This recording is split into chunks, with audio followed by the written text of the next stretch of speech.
আসসালামু আলাইকুম। মিমস মম কিচেন থেকে সবাইকে স্বাগতম। আজকে আমি শেয়ার করব পোয়া পিঠা। অনেকে আবার একে তেলের পিঠাও বলে থাকে।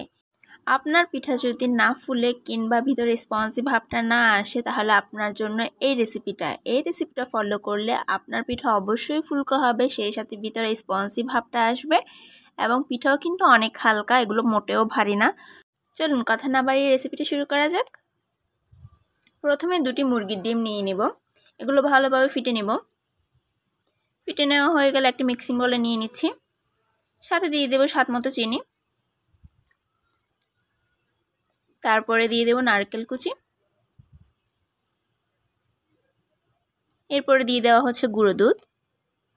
তারপরে দিয়ে দেওয়া হচ্ছে 1 টেবিল চামচ বেকিং পাউডার এবং সেই সাথে অ্যাড করে দেওয়া হচ্ছে ময়দা। এখানে 2 কাপ ময়দা ইউজ করা হয়েছে। এরপর মিশ্রণটি হাত দিয়ে মিক্স করে নেব। এরপর অল্প অল্প পানি দিয়ে মিক্স করে নেব। পানিটা অবশ্যই নরমাল পানি।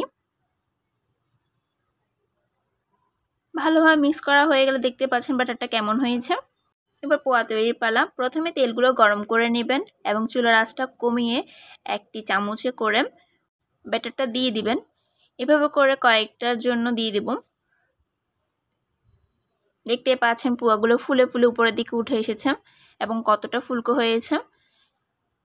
বেকিং পাউডার দেওয়ার কারণে কিন্তু এতটা ফুলেছে, সেই সাথে ডিম তো আছে। এগুলো একটু ব্রাউনি করে ভেজে নেব।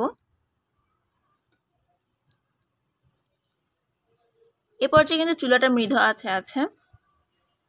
পোয়া তৈরি হয়ে গেছে। কেমন হয়েছে জানাবেন। টাটা।